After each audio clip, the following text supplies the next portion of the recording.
요한복음 11장 31장 31절부터 44절까지 말씀입니다. 요한복음 11장 31절부터 44절까지 말씀입니다.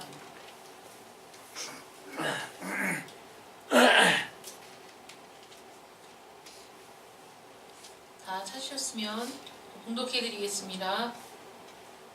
마리아와 함께 집에 있어 위로하던 유대인들은 그가 급히 일어나 나가는 것을 보고 곡하러 무덤에 가는 줄로 생각하고 따라가더니 마리아가 예수 계신 곳에 가서 배웠고 그 발 앞에 엎드려 이르되 주께서 여기 계셨더라면 내 오라버니가 죽지 아니하였겠나이다 하더라. 예수께서 그가 우는 것과 또 함께 온 유대인들이 우는 것을 보시고 심령의 비통이 여기시고 불쌍히 여기사 이르시되 그를 어디 두었느냐 이르되 주여 와서 보옵소서 하니 예수께서 눈물을 흘리시더라. 이에 유대인들이 말하되 보라 그를 얼마나 사랑하셨는가 하며 그중 어떤 이는 말하되 맹인의 눈을 뜨게 한 이 사람이 그 사람은 죽지 않게 할 수 없었더냐 하더라. 이에 예수께서 다시 속으로 비통히 여기시며 무덤에 가시니 무덤이 굴이라 돌로 막았거늘 예수께서 이르시되 돌을 옮겨 놓으라 하시니 그 죽은 자의 누이 마르다가 이르되 주여 죽은 지가 나흘이 되었음에 벌써 냄새가 나나이다. 예수께서 이르시되 내 말이 내가 믿으면 하나님의 영광을 보리라 하지 아니하였느냐 하시니 돌을 옮겨 놓으니 예수께서 눈을 들어 우러러 보시고 이르시되 아버지여 내 말을 들으시는 것을 감사하나이다. 항상 내 말을 들으시는 줄을 내가 알았나이다. 그러나 이 말씀 하옵는 것은 둘러선 무리를 위함이니 곧 아버지께서 나를 보내신 것을 그들로 믿게 하려 함이니이다. 이 말씀을 하시고 큰 소리로 나사로야 나오라 부르시니 죽은 자가 수족을 배로 동인 채로 나오는데 그 얼굴은 수건에 쌓였더라. 예수께서 이르시되 풀어놓아 다니게 하라 하시니라. 아멘. 네, 잠깐 기도하겠습니다. 사랑의 하나님 감사합니다. 요한복음 계속되어지는 요한복음의 말씀을 통하여서 우리가 우리 영혼의 생명의 양식을 얻으며 또 성령의 충만함을 입으며 말씀의 능력을 경험하게 하실 줄 믿습니다. 오늘도 우리에게 주어진 이 말씀을 통하여서 하나님께서 친히 말씀하여 주시옵시고 성령께서 깨닫게 하여 주시기를 간절히 원합니다. 정말 귀 있는 자는 들으라고 말씀하신 주님의 음성이 이 시간 이 자리에 있는 사랑하는 성도들이 귀가 열려지고 마음이 열려져서 하나님의 말씀을 듣게 되는 놀라운 역사가 있게 하여 주시옵소서. 하나님의 말씀을 통하여서 말씀의 능력을 경험하며 하나님의 말씀을 통하여 살아계신 주님을 만나며 부활에 참여하는 우리 모든 성도들 되게 하여 주시고 이 시간에도 하나님께서 홀로 주인 되어 주시며 영광을 받아 주시옵소서. 예수님의 이름으로 기도드립니다. 아멘.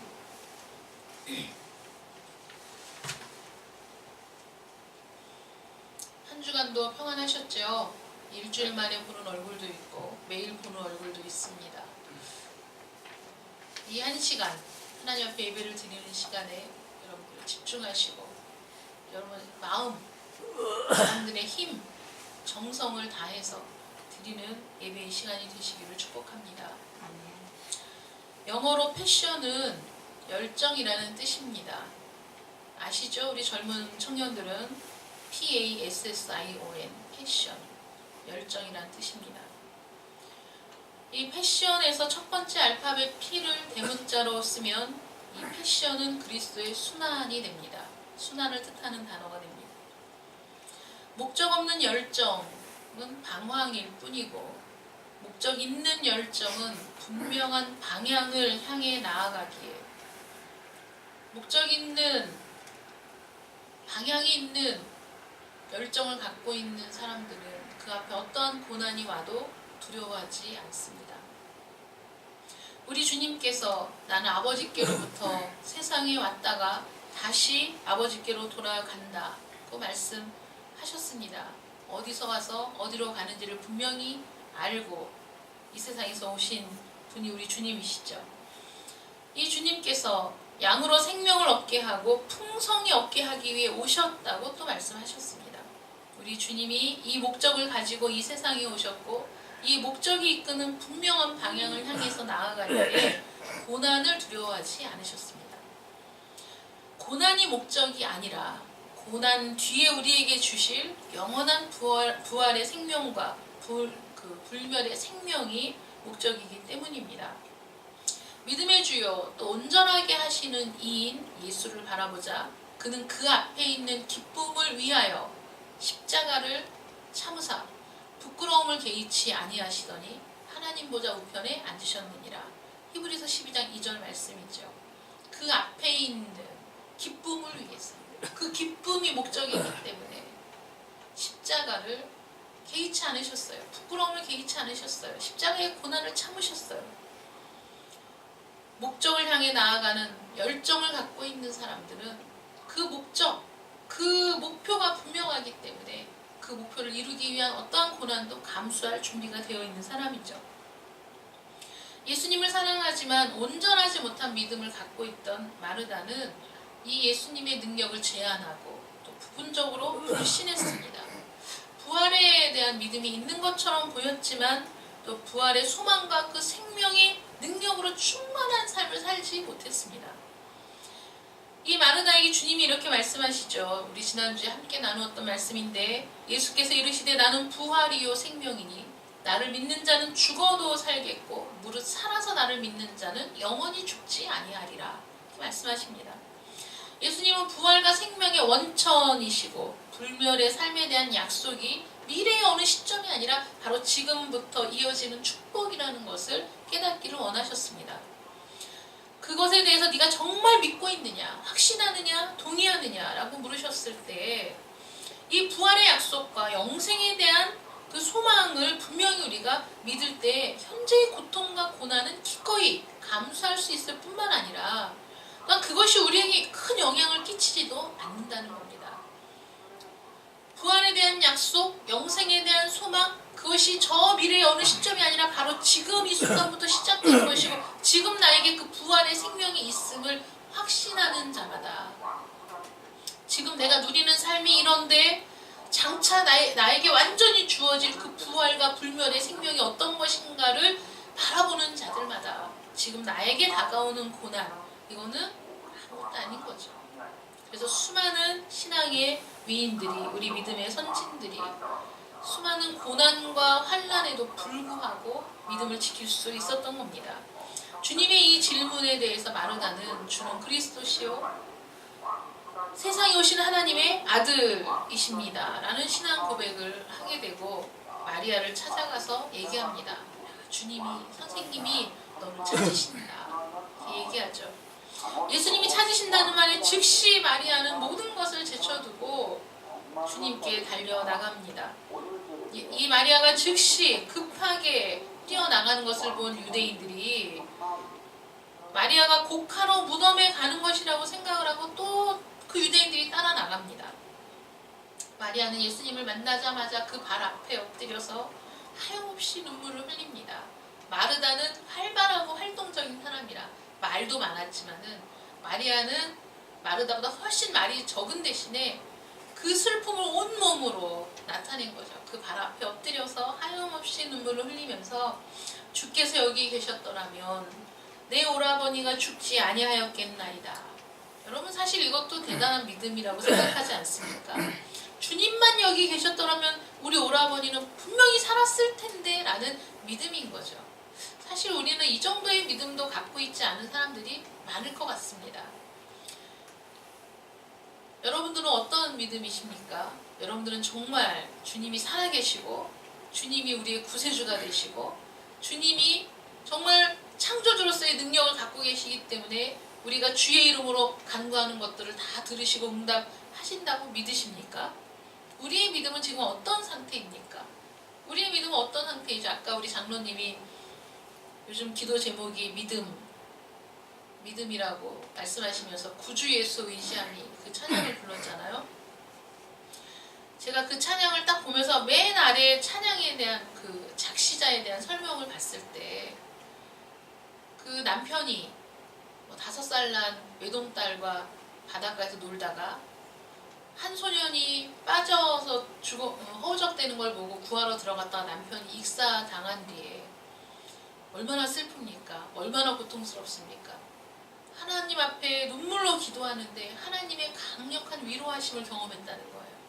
그래서 지은 시가 구주 예수 의지함이 심히 기쁜 일이었어요. 여러분, 이게 가능합니까? 젊은 나이에 남편이 다른 아이의 생명을 구하러 바다에 뛰어들었다가 죽었는데 그 비통한 심정을 가지고 하나님 앞에 기도했을 때 하나님의 말할 수 없는 위로를 경험하고 그리고 나서 지은 찬양이 구주 예수 의지함이 심히 기쁜 일이었어요. 예수 믿는 것은 받은 증거 많도다. 이 너무 멋진 찬양을 지었죠. 주님이 여기 계셨더라면 내 오라버니가 죽지 않았겠습니다 라는 것도 이 마리아와 마르다의 믿음입니다. 믿음인데 우리는 이 정도에도 미치지 못하는 믿음일 수 있는데 우리 주님은 그 믿음이 온전한 믿음이 아니기 때문에 그 믿음의 상태에서 성장하기를 원하신 거죠.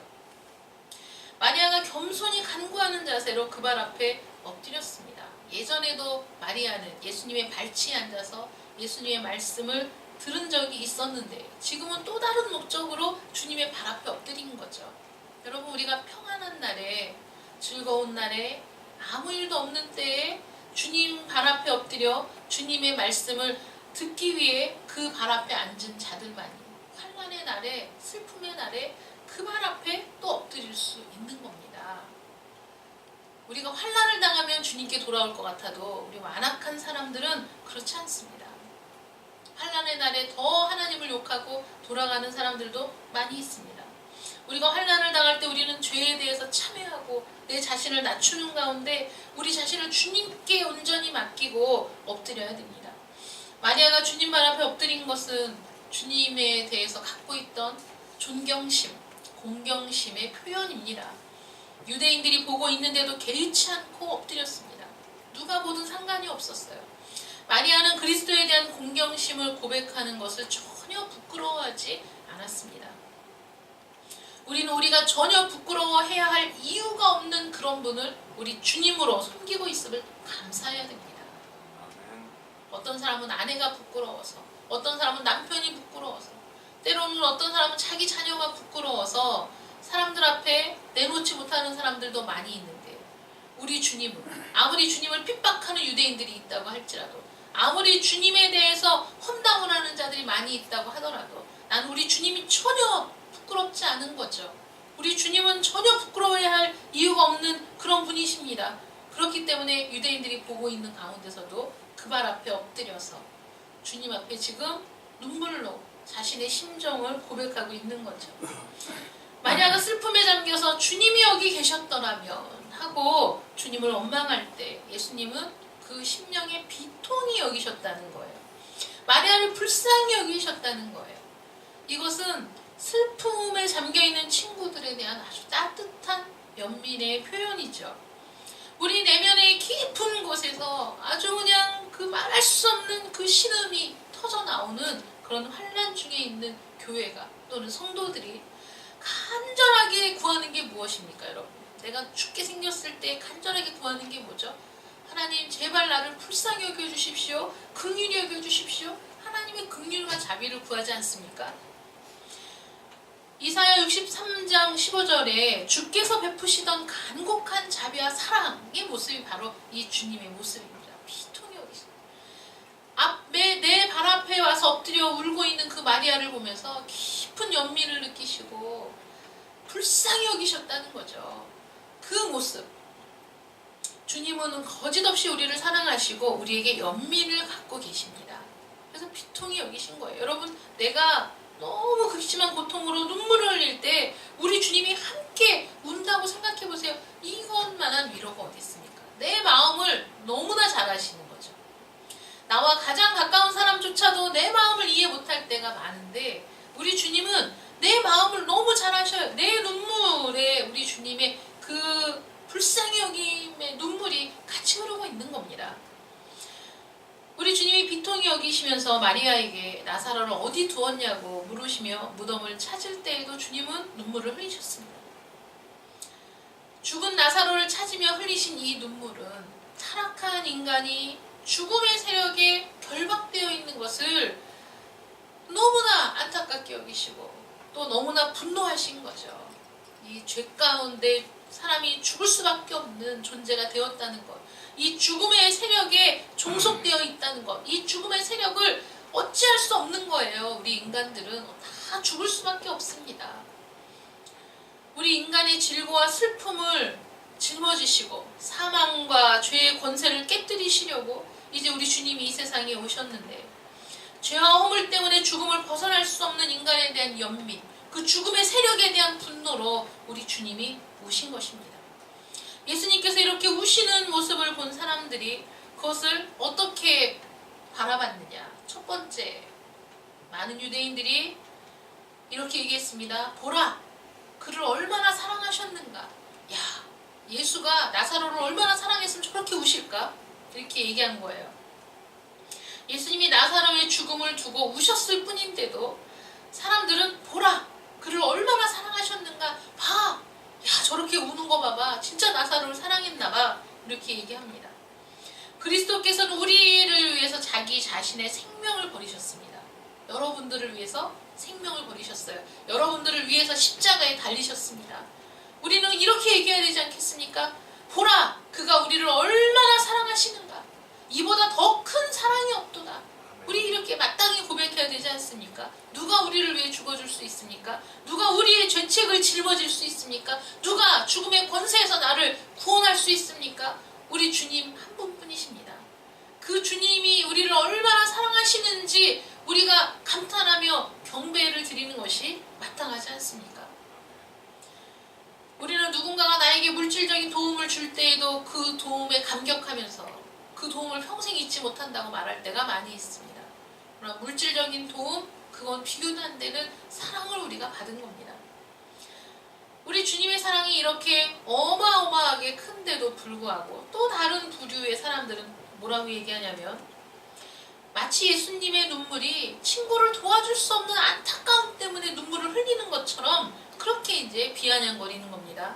오늘 본문 37절 말씀 보시면, 맹인의 눈을 뜨게 한 이 사람이 그 사람은 죽지 않게 할 수 없었더냐, 이렇게 얘기하는 거예요. 야, 맹인의 눈도 고친 사람이 이 사람을 이렇게 사랑한다면서 고칠 수 없었어? 죽기 전에 올 수 없었어? 낫게 해줄 수는 없었어? 라고 비꼬는 말이죠. 그가 나사로의 죽음을 미리 막을 수 있었다면 그렇게 했을 텐데 보나마나 그런 능력은 없는 것 같으네, 이런 얘기죠. 그리스도 예수께서 십자가에서 죽어가고 계실 때 사람들이 뭐라고 조롱합니까? 스스로 구원해 보라는 거예요. 스스로 십자가에서 내려와 보라는 거예요. 그러면 네가 그리스도인 줄 우리가 알겠다 라고 조롱했습니다. 스스로 구원하여 십자가에서 내려오지 못했기 때문에 그리스도가 아니지 라고 사람들이 판단하고 정죄했습니다. 그러나 여러분, 하나님의 능력은 하나님의 뜻에 따라 행해지는 것이지 그때그때 사람들의 요구에 따라서 움직이시는 분이 아니라는 겁니다. 우리 주님은 당신 자신을 위해서는 한 번도 기적을 사용하지 않으셨어요. 능력을 사용하지 않으셨어요. 이들의 불신의 모습, 야, 맹인의 눈을 뜨게 한 것도 이거 사기 아니야? 거짓말 아니야? 이런 불신의 모습을 보면서 우리 주님이 다시 비통히 여기셨어요. 나사로의 죽음을 미리 막지 못한 것에 대해서 주님을 비난했던 자들의 그 불신앙을 가슴 아파하신 것이죠. 지금도 여러분들의 모습을 보고 가슴 아파하실 수 있습니다. 왜 그렇게 믿지 못하니? 왜 그렇게 깨어지지 못하니? 왜 그렇게 듣지 못하니? 가슴 아파하실 수 있습니다. 주님이 드디어 나사로의 무덤 앞에 왔습니다. 이제 곧 그 죽음에서 나사로를 건져내실 것입니다. 사랑하는 나사로의 죽음을 통해서 인간의 비참한 처지를 생생히 느끼셨죠. 사랑하는 사람과의 이별이 어떤 고통인가, 사랑하는 사람이 죽었을 때 얼마나 큰 상실감이 오는가, 얼마나 고통스러운지, 얼마나 큰 상실감에 허우적대야 되는지에 대해서 우리 주님이 느끼신 거예요. 그래서 하나님 앞에 심한 통곡으로 간구와 소원을 아를 수 있습니다. 히브리서 5장 7절 말씀에 그는 육체에 계실 때 자기를 죽음에서 능히 구원하실 이에게 심한 통곡과 눈물로 간구와 소원을 올렸고 그의 경건하심으로 말미암아 들으심을 얻었느니라. 우리들은 죽은 영혼들을 살리기 위해서 복음을 전하도록 보내심을 받을 때 전도 대상자들의 비참한 처지를 깊이 느끼고 비통히 여겨야 됩니다. 왜냐하면 그들은 사망과 죽음의 권세에 눌려있는 자들이고 그 사망과 죽음의 세력을 이길 수 없는 자들이고 여전히 죄악 가운데 신음하고 있는 자들입니다. 그들은 무덤에 갇힌 나사로와 같은 모습입니다. 그들의 불신앙에 대해서, 그들의 처지에 대해서 우리가 깊이 비통히 여길 때 그들의 영혼을 향한 사랑이, 그들의 영혼을 구원하고자 하는 열정이 우리 안에 생기게 될 줄 믿습니다. 예수님이 돌을 옮겨놓으라고 말씀하실 때 마르다가 또 워낙 활발하고 말이 많은 사람이라 또 한마디 참견을 합니다. 주님, 벌써 사흘이 지나서 냄새가 납니다. 이 굴을 막고 있는 이 이스라엘의 무덤이 이제 굴에 안치를 하는 건데 굴 입구를 돌로 막아놨어요. 이 돌을 이제 옮겨라 이렇게 말씀하시니까 아우 지금도 여기서 막 냄새가 나는 것 같은데 이 돌을 옮겨놓으면 아우 이거 썩어서 냄새가 많이 납니다 하고 또 걱정을 하죠. 그러니까 우리의 믿음이 얼마나 연약한지 주님과 대화를 나눌 때는 주님은 살아계신 하나님의 아들이시고 이 막 주는 그리스도시고 막 믿음의 고백을 했다가도 또 이런 현실에 딱 부딪히면 그 믿음이 온데간데 없어지고 아우 주님 냄새가 납니다 이렇게 얘기를 하는 것이 참 우리 연약한 믿음이죠. 이렇게 얘기를 하는데 여러분이 무덤 속에서 썩고 있는 시체의 냄새가 얼마나 지독하겠습니까? 그러나 죄로 오염된 이 세상은 사실 더 지독한 냄새를 풍기는 거 아니겠어요? 만약에 모든 죄에 냄새가 있다고 생각해 보세요. 그러면 아마 우리는 냄새가 나서 코를 막아도 이 길거리를 다닐 수가 없을 거예요. 모든 사람들 속에서 나오는 그 죄의 냄새, 오염의 냄새, 그 썩은 냄새가 아주 이 온 지구상을 이 지구의 모든 생물이 아주 살 수 없을 정도로 썩은 데가 진동을 할 텐데 우리는 우리의 모습을 보지 못하니까 죽은 시체에서 나오는 냄새만 역겹다고 생각을 하는 거죠. 우리 주님이 이 세상에 오셨을 때 얼마나 이 세상이 역겨운 세상이고 죄로 오염된 더러운 세상이었습니까? 이루 말할 수가 없었겠죠. 그래서 이 무덤에서 나는 냄새 정도는 아무것도 아닌 겁니다. 주님께. 우리 주님께서 하나님께 기도하신 뒤에 큰 소리로 나사로야 나와! 이렇게 말씀하시죠. 제가 매일 우리 저녁에 기도해야 할 때 기도하면서 이 말씀을 이제 묵상하면서 기도하는데 정말 눈물이 났어요. 나사로야 나와라! 하고 말씀하신 그 주님의 음성이 들려야 될 텐데 들려야 되는데 믿음이 없는 자들의 귀에 이 말이 들려야 되는데 이 음성이 들려야 되는데 나사로야 나오라 그 소리를 듣고 나와야 될 텐데 귀가 열려져야 될 텐데 믿음이 생겨야 될 텐데 얼마나 안타까운지 눈물이 났어요. 그 안타까움 때문에 눈물이 나면서 또 하나님 앞에 간절히 기도하게 되죠. 하나님 제발 그 누구누구가 이 말씀을 들을 때 누구누구야 나와라 라고 부르시는 주님의 그 사랑의 음성이 들려지게 해주십시오. 지금 귀가 열려지게 해주십시오. 그 심령 가운데 하나님의 말씀이 좀 들어가게 해주십시오 하고 간절하게 기도가 되더라고요. 우리 주님께서 큰 소리로 나사로야 나오라 부르셨는데 큰 소리로 나사로야 나와 하고 말씀하신 그 의미가 무엇입니까? 죽은 영혼들이 죄의 무덤에서 나올 수 있게 하기 위한 복음의 부르심에 대한 비유인 거죠. 그 복음에 대한 부르심의 수단이 무엇입니까? 말씀입니다. 말씀으로 부르시죠. 잠자는 자여 깨어서 죽은 자들 가운데서 일어나라. 에베소서 5장 14절 말씀입니다. 잠자는 자들 그 중에 깨어서 그 죽은 자들 가운데서 일어나 라고 부르실 때 그 음성이 들려야 되는 거예요. 그래서 귀 있는 자는 성령이 교회들에게 하시는 말씀을 들을지어다. 누가 듣습니까? 귀 있는 자들이 듣습니다. 여러분들 얼굴에 달려있는 이 귀가 아닌 영적인 귀죠. 말씀을 들을 수 있는 귀가 열려야 됩니다. 그래야 그 음성이 들리는 겁니다. 에스겔이 예언했죠. 골짜기에 보니까 마른 뼈들이 가득한데 하나님이 말씀하십니다. 거기에 대언하라는 거예요. 하나님의 말씀을 대신 전하라는 거죠. 그 말씀을 전할 때 그 마른 뼈들에 그 말씀이 들어가니까 그 뼈들이 생기가 들어가서 그 뼈들에 살이 붙고 힘줄이 붙고 피가 돌고 그들이 이제 살아서 일어나서 정말 수요를 헤아릴 수 없는 큰 군대가 되었습니다. 돌이키고 살아라! 그 마른 뼈 상태로 있지 말고 돌이키고 살아! 하는 하나님의 명령이 떨어졌을 때 그들은 살아서 움직이는 군대가 되었습니다. 죽은 자들이 나와야 됩니다. 무덤에서 나와야 됩니다. 죄와 허물로 죽었던 우리를 살리시려고 주님이 이 세상에 오신 것이기 때문에 주님은 우리의 이름을 부르십니다. 불러내십니다. 여러분들은 불러내서 이 자리에 오신 거죠. 여러분, 교회가 왜 생겨야 됩니까? 교회가 너무나 많다고 고민이고 너무나 많다고 비난하고 너무나 많다고 사람들이 손가락질 하는데 왜 교회가 생겨야 됩니까? 여러분, 여전히 우리나라는 인구의 20%만 기독교인입니다. 교회가 이렇게 많아도 20%가 그리스도인이에요. 나머지는 비그리스도인입니다. 그렇기 때문에 교회가 세워지는 것이고, 그렇기 때문에 수많은 전도자들이 나가서 주의 이름을 가지고 복음을 증거하는 거 아니겠습니까? 하나님의 말씀을 통해서 잠자는 자들을 깨우기 위해 저와 여러분이 부르심을 받은 겁니다. 두 번째로, 이 큰 소리는 그리스도께서 나아오라는 명령과 호령으로 친히 강림하실 때, 천사장의 호령과 나팔 소리로 이 세상에 내려오실 때, 이 세상에 다시 오실 때 티끌 속에서 잠자는 자들을 깨워서 심판대 앞에 세우실 그 마지막 날에 울려 퍼질 천사장의 나팔 소리에 대한 말씀입니다. 비유입니다. 그날에는 누구든지 다 듣게 될 것입니다. 지금은 듣는 자만 듣고 귀가 열린 자들만 들어서 주님 앞에 나아오지만은 마지막 날에는 하나님을 믿는 사람이나 믿지 않는 사람이나 그 누구든지 불러내실 때 다 주님 앞에 나오게 됩니다. 심판대 앞에. 그 이후에는 저 영원한 멸망으로 들어가는 둘째 사망만 기다리고 있는 것이죠.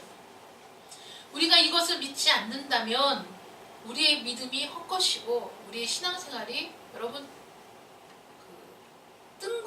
구름 위에 있는 것 같은 기초가 없는 신앙생활이 됩니다. 여러분, 우리에게는 마지막 날 심판이 있고 또 저 영원한 천국에 들어가는 날이 준비되어 있다는 것을 우리가 믿어야 됩니다. 아멘. 이 심판에 대한 두려움이 없다면 우리는 지금 하나님 앞에 우리 자신을 새롭게 하고 우리 자신이 바르게 신앙생활을 하려고 애쓰지 않을 거예요. 심판이 없다면, 천국과 지옥이 없다면 우리가 지금 이 자리에서 무엇을 하는 것입니까? 내세에 대한 소망과 확신이 분명히 있어야 돼요. 마지막 날에 분명히 큰 소리가 모든 사람들의 귀에 다 들려질 거예요. 죽었던 자들, 바다도 죽은 자들을 내어주고 땅도 죽은 자들을 내어주고 이 세상이 시작된 이후에 죽었던 모든 자들이 우리 주님의 부르심에 다 일어나서 하나님의 심판대 앞에 올라갈 그날이 분명히 있습니다. 이 나사로를 무덤에서 불러내신 데에는 이렇게 복합적으로 우리가 생각해야 될 것들이 많이 있는 거죠.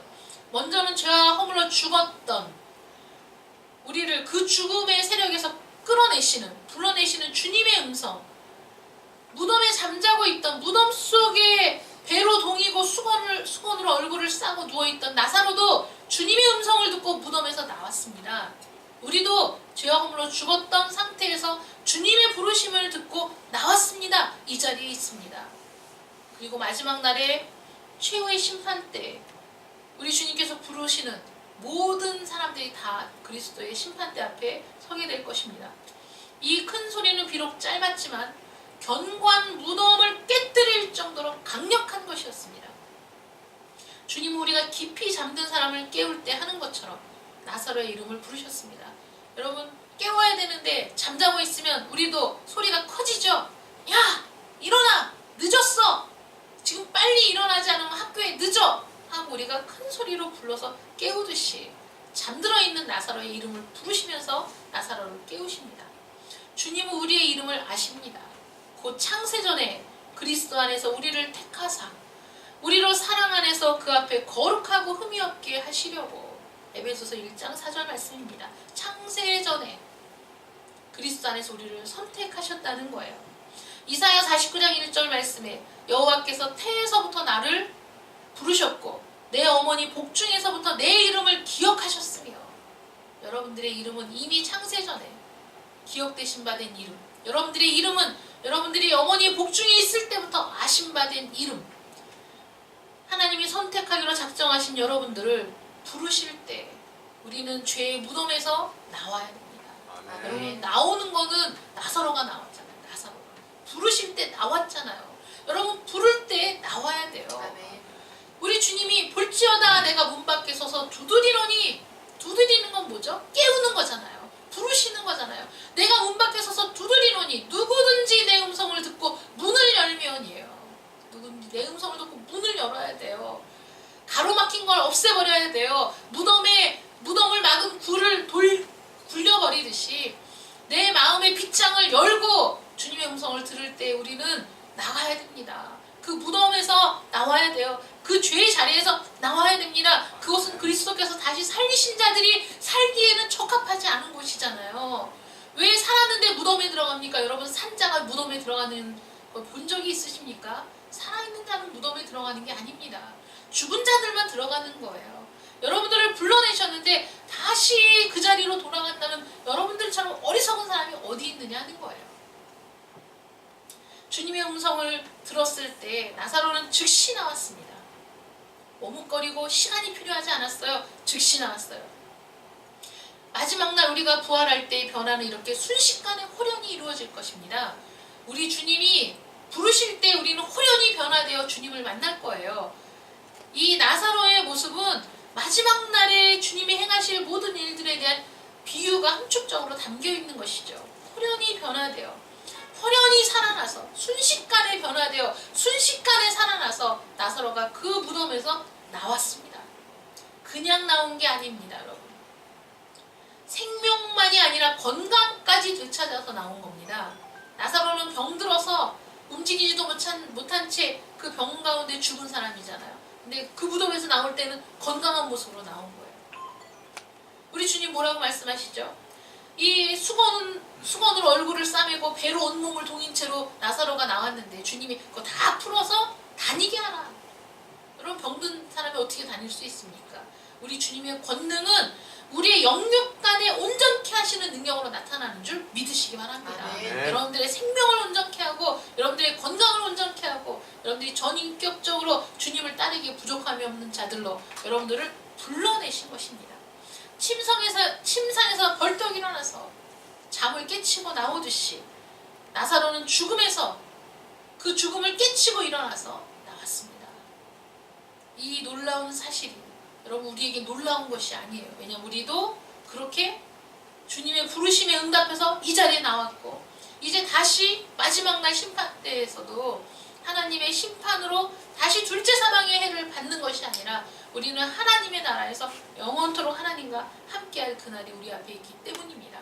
서두에서 말씀드린 것처럼 패션이 열정이지만은 그 앞글자 하나 대문자로 바꿨을 때 그리스도의 순환을 일컫는 말이 되는 것처럼 우리가 열정을 갖고 이 세상을 살아갈 때 목적 있는 열정, 분명한 방향이 있는 열정을 가지고 우리 주님 앞에 열정적인 믿음의 사람, 그래서 고난을 두려워하지 않는 믿음의 사람, 주님의 부르심에 듣고 응답하는 사람, 다시는 죄의 무덤의 자리로 들어가지 않는 경건하고 거룩한 여러분들 되시기를 축복합니다. 기도하겠습니다. 사랑의 하나님, 감사합니다. 오늘 저희들 주님 앞에 예배를 드립니다. 얼마나 감격스럽고 얼마나 의미 있고 얼마나 기쁜 일인지 예배할 수 있음을 감사하고 즐거워하며 하나님 앞에 우리의 최선을 다해 예배하는 자들이 될 수 있도록 도와주시기를 원합니다. 우리 주님께서 나사로야 나오라고 큰 소리로 부르실 때 나사로가 즉시 그 자리에서 나온 것처럼 주님이 우리의 이름을 부르실 때 즉시 응답하는 자들이 되게 하여 주시고 즉시 죽음의 자리를 떨치고 주님 앞으로 나갈 수 있는 저희들 되게 하여 주시옵소서. 아멘. 아버지 하나님, 우리를 그렇게 불러내시고 우리를 사랑하시고 우리를 저 영원한 천국으로 인도하시는 우리 주님의 능력 아래 우리가 굴복하고 주님을 나의 왕으로 모시고 나의 주인으로 모시고 겸손히 그 발 앞에 엎드려 주님께 간구하고 주님 앞에 기도하며 우리의 마음을 쏟아놓는 믿음의 사람들 되게 하여 주시옵소서. 아멘. 겸손히 주님을 사랑하고 겸손히 주님을 존경하며 주의 말씀에 귀를 기울이는 자들로 살아갈 수 있도록 도와주시고 다시는 주의 자리로 돌아가지 아니하고 다시는 그 무덤으로 들어가지 아니하고 주님과 함께 영원토록 동거하며 동행하는 우리 모든 성도들 되게 하여 주시옵소서. 아멘. 예수님의 이름으로 기도드립니다. 아멘. 아멘.